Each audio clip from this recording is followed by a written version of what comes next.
Hindi, okay ka lang eh. Sige na lang mamaya. Send ka sa inyo. Sa akin, Gcash mo. Ah, sige mo. Sige. Kaya wala naman ako eh. Nakakala okay lang. Okay lang. Kaya edit ko na lang. Sorry ka ako. Ha? Gusto ko kausap. Hindi, okay ka lang eh. Kaya edit ko na lang mamaya. Send ka sa inyo. Sa akin, Gcash mo. Ah, sige mo. Sige.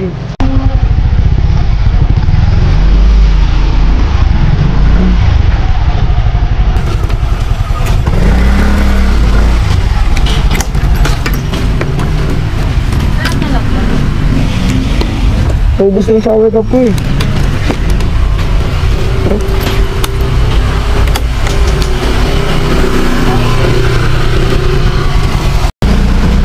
Kaya na-late ang gising. Nakatulog kasi ako ulit. Naka-ayos na ako kanina ba. Kaya naka-idlip ulit. Yari ka sa boss mo. Hindi naman. Bira lang naman ako mag-send. Hindi totoo yan. Bola lang yan. Alam ko nga naman yung drop off nyo eh. Kaya pala doon ka agad sa harap. Oh, yung pick up mo, alam ko din. Sabi na, tatandaan ko doon. Dalulong ka na. Oo. Eh, pasayro kasi ma'am, nakakilansilan ko. Pinagantay ako. So, mga 10 minutes na ata, hindi bumababa. Eh, hindi ko napansin, advance book daw yun. Pero yung advance book niya, wala na sa oras. Kaya ang ginawa ko, iniiwan ko na kasi sabi ko, hindi ako nag-aantay ng ganito katagal ka ako.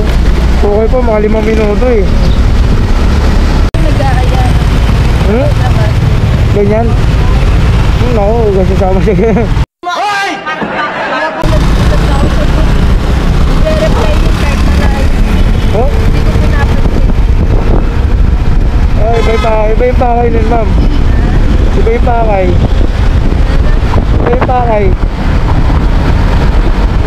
Ano, bet ba yan? Pag ganyan. Sa Baguio. Ikaw? Oo, gusto ko babagyo. Siguro, mag-Christmas ako niyan, mag-long ride ako niyan. Magaya ako ng kaibigan. Yeah, boy. Yung sa amin naman ma'am, may family gathering kami pero malayo. Cavite. Sa Kaliparan. Ako, malayo nga. Malayo yun. Dito work ako taga doon. Nung last year ma'am, binihay ko yun. Madaling araw. Sa oras ka na. Alas 11 ko nun eh, galing ako Taytay. Binakba ko yun hanggang alauna ata, alas 2 nakarating ako dun. Nga pumasok sa expressway nun, nilalala ko.